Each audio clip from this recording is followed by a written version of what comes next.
The next section of CoinGecko's report covers the performance of Ethereum and Solana in Q1 2024. It's been a heck of a ride on both chains this year. Let's start with Ethereum. One of the biggest narratives on Ethereum this year has been ETH restaking on EigenLayer, which grew by 36% in Q1, bringing the total amount of ETH restaked to 4.3 million.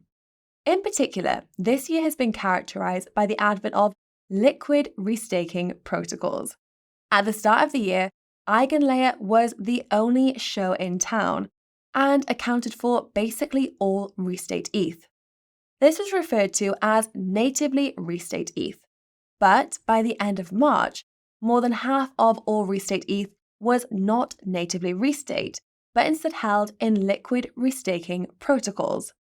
This new sector has yet to be monopolized in the same way that Lido came to dominate liquid staking.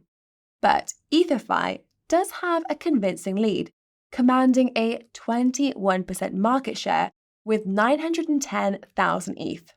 Renzo and Puffer are in second, and we'll have to wait and see to find out if any of these is ultimately going to pull a Lido and steamroll the competition. Next up, we finally saw Ethereum Improvement Protocol 4844, better known as the Denkun upgrade. This went live on the 13th of March and was, by all accounts, a great success. It introduced blobs and proto-dank sharding for the first time, and if you're not sure what all of this means, then you can hit pause and get caught up with our video explaining the Denkun upgrade. The link is down in the description.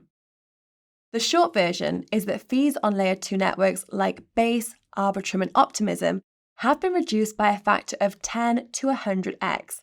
At the same time, Denkun increased scalability or transaction speed of Ethereum Layer 2s by a factor of 45 to 100x. Of course, what we all really want is to lower the fees on Ethereum mainnet, but Denkun was a major milestone on our long journey to get there. And of course, we have the performance of ETH, which rallied 59.9% in Q1 and briefly broke above $4,000. Again, this is an excellent return in general, but it's also yet another quarter of ETH underperforming BTC. Speaking of, we've seen people calling the ETH BTC bottom for months on end now,